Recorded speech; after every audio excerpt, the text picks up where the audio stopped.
So, how are you enjoying the recession?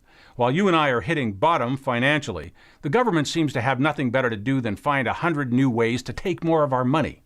I think it's time that you and I started making money the way the government does. Let me tell you how to make a few $1 billion with nothing more than an idea and maybe a few $100 million in seed money. When I was a kid, cars had no seat belts. There were no child seats. So first, somebody had to scare us about how unsafe cars are. And then they could pass laws forcing us to buy things for our own protection. That's it. If you can get the government to force everybody to buy your product, you can haul in 5 or 10 billion overnight. If I can make $5 billion by spending a few million in media campaigns telling people their cars are unsafe, I think I might throw in on that. While I'm at it, I might kick some lobby money over there to get a law designating my product as the official certified government-approved mandatory brand to buy. Why not go for the monopoly?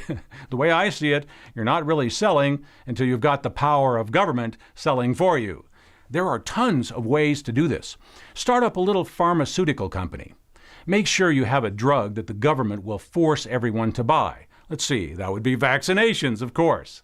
Spend a few million to convince the government that there will be a pandemic.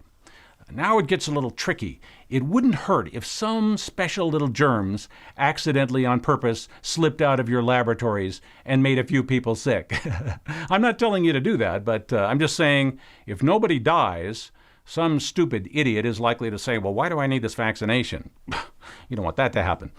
So now you go and find some loser legislator, some guy who's behind in the campaign funds, who's willing to sponsor legislation to protect the public by forcing them to get your vaccinations. You would think they would protect the public by catching the criminals who would release the pathogens from the drug company labs, but how do you make campaign contributions doing that?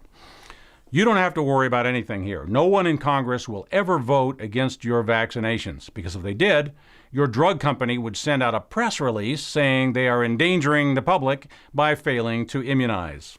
So the government buys 300 million doses of your vaccine at $20 each. We pay for it with our tax bills and our health insurance.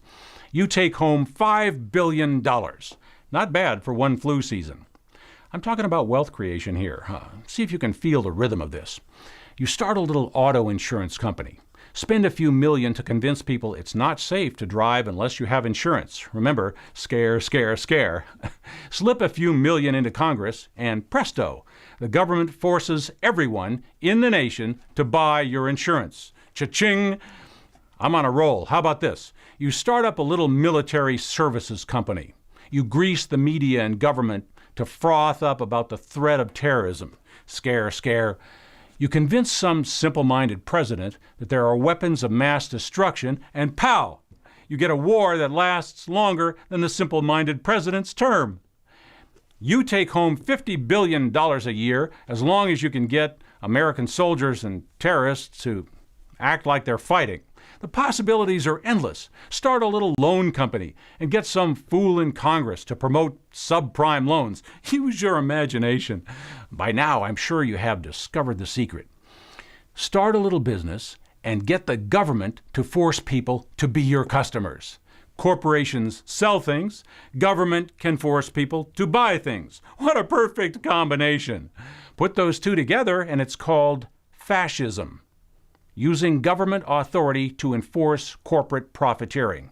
That's what Hitler and Mussolini did, and it worked great for a while. So shake off that recession mentality and let's make some real money. You just have to know when to get out and let the salesman take the fall while you quietly move on to the next thing. And make sure you keep yourself nice and private and have a nice long list of expendable salesmen. And I'll see you at the Yacht Club. I'm Jerry Day, and this is Matrix News Network.